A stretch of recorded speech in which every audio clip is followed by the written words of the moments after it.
Just 24 hours from now, President Biden will leave the White House and make his way to Capitol Hill, where he'll enter the House chamber and deliver his State of the Union address, effectively kicking off his re-election bid for an audience of millions. And the stakes simply couldn't be higher. Joining me now for more is Ali Zaidi, assistant to President Biden and national climate advisor as well. Sir, thanks so much for taking the time to speak with us. What's the vision for the future that the president is expected to lay out to the nation tomorrow night? You know, the president from day one has been talking about the need for the country to come together, to take on the crises that we face, and do it in a way that pulls us out the other side stronger than we were going in. That's exactly what he's done. In this chamber in 1987, he was the first to put forth legislation on climate change. Years later, in 22, he passed the largest investment in climate change in the history of this country. The result is not just environmental leadership. It's jobs and factories popping up all across the country, economic opportunity and revitalization. So he's got proof points against that theory of the case that he laid out at the beginning of his presidency. It's a vision for the future that seizes the possibilities, that seizes the opportunities embedded in the crises that we face. And it centers around this idea that if we come together, we can do anything as a country. Well, on that note, and I do want to get to the climate in 1 minute, but on that note, many Americans are increasingly frustrated over their finances despite the administration's economic wins on issues like credit card fees, student loans, unemployment, housing, and more. Is the president expected to be more aggressive tomorrow night in connecting the administration's economic wins to a public that in many cases just is frankly not feeling it?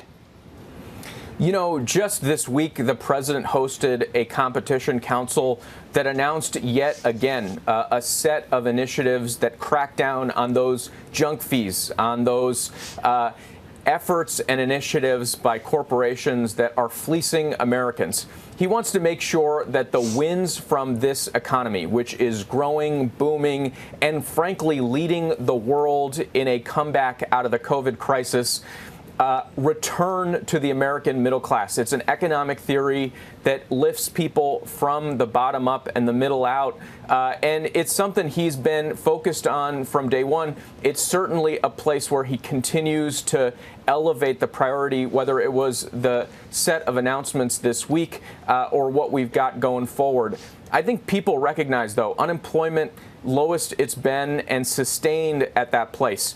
More folks covered with health care, prescription drug prices going down thanks to the president's signature legislation, the economy growing and outpacing our competitors overseas, the U.S. worker finally off the sidelines in places of massive growth like the clean energy future and competing once more on the global stage.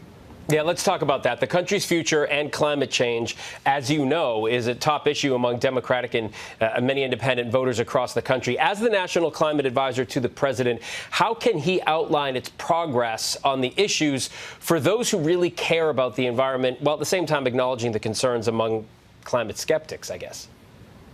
Look, he's accomplished so much.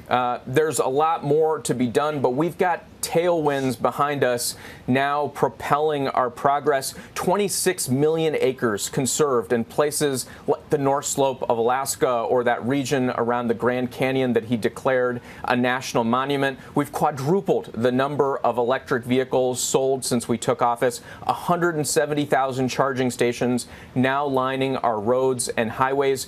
We're capable of producing many more of the products that will be needed to build this clean energy future, 8x expansion in our solar manufacturing capacity, and all across the country, what that's meant is jobs. I remember flying with the president to New Mexico to visit a wind manufacturing facility just earlier that week on Main Street. They had held a job fair, and that's the story that we're seeing playing out all across the country, a visible difference on clean energy, on conservation, thanks to President Biden's leadership. Assistant to President Biden and National Climate Advisor Ali Zaidi, thank you so much for taking the time. Appreciate it. Thank you. Hi, everyone. George Stephanopoulos here. Thanks for checking out the ABC News YouTube channel. If you'd like to get more videos, show highlights, and watch live event coverage, click on the right over here to subscribe to our channel. And don't forget to download the ABC News app for breaking news alerts. Thanks for watching.